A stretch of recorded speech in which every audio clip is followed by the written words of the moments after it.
The debt limit deal between President Biden and House Speaker Kevin McCarthy has been a long and difficult process, with several key issues dividing the two sides. In this section, we will look at some of these issues and how they affect the negotiations. One of the main issues is the level of spending caps for the next 2 years. Spending caps are limits on how much the government can spend on discretionary programs, such as defense, education, health care, and environmental protection. Republicans want to slash domestic spending over a decade, while Democrats prefer smaller cuts over a couple of years.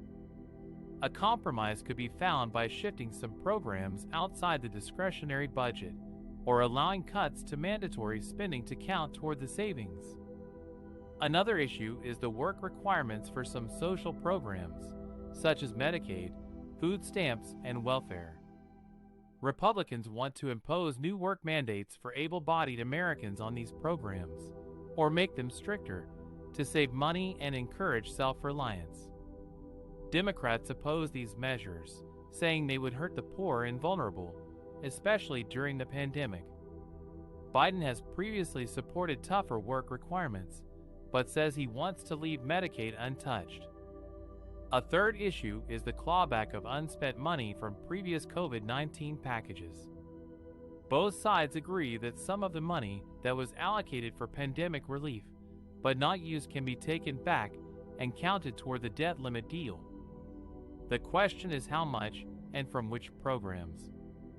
The Congressional Budget Office says about $56 billion could be taken back, while House Budget Committee Republicans say it's $64.6 billion.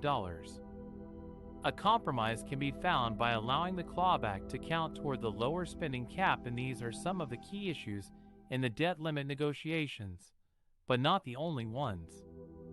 Other issues include revenue sources, such as taxes or fees, defense spending, which Republicans want to increase and Democrats want to limit, and COVID-19 aid, which Democrats want to protect and Republicans want to reduce. The two sides have been working hard to reach a deal before June 1st, when the Treasury Department warns that the government could run out of cash to pay its bills and default on its debt. Such a default would have catastrophic consequences for the economy and global markets. As of now, there is no final agreement on the debt limit deal, but there are signs of progress and optimism. McCarthy said on Tuesday that he can see where a deal can come together and that he is negotiating directly with Biden, cutting out Senate leaders Schumer and McConnell. Biden said he is optimistic that there is a path to a responsible, bipartisan budget agreement if both sides negotiate in good faith. However, there are still many hurdles and challenges ahead, and time is running out. A debt default by the U.S. government would have severe and lasting consequences for the U.S. economy and the world. Here are some of the potential impacts and why both sides are hopeful to reach a deal by the end of the week. A default would increase interest rates, which would then increase prices and contribute to inflation.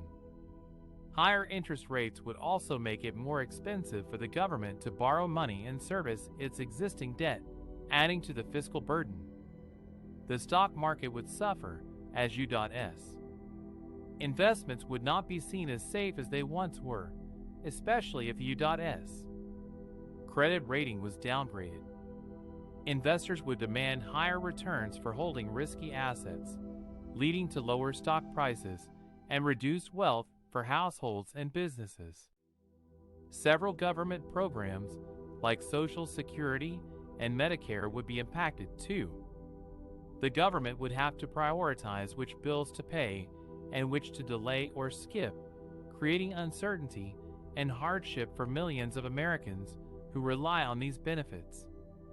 A default could trigger a recession, as consumer spending and business investment would decline due to lower confidence and higher uncertainty.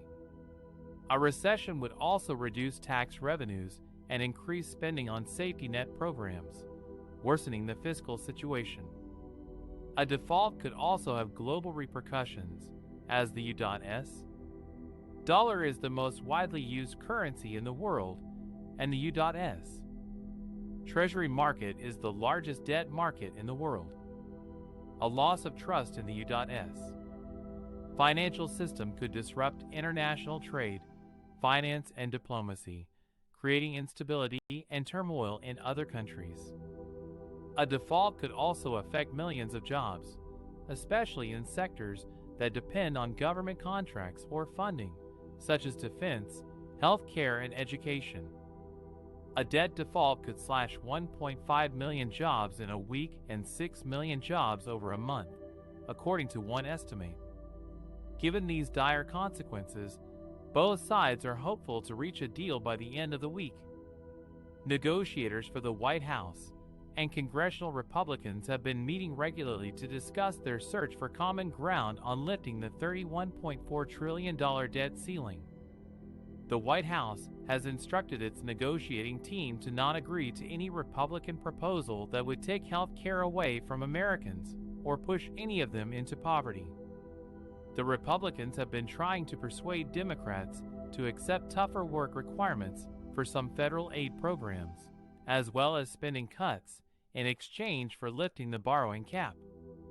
The Senate Majority Leader Chuck Schumer said lawmakers should be ready to return to Washington on 24 hours' notice from their recess next week in case they are needed for a vote. The Treasury Department reiterated Monday it expects to be able to pay the government's bills only through June 1st without a debt limit increase, increasing pressure on both sides to reach a deal in coming days.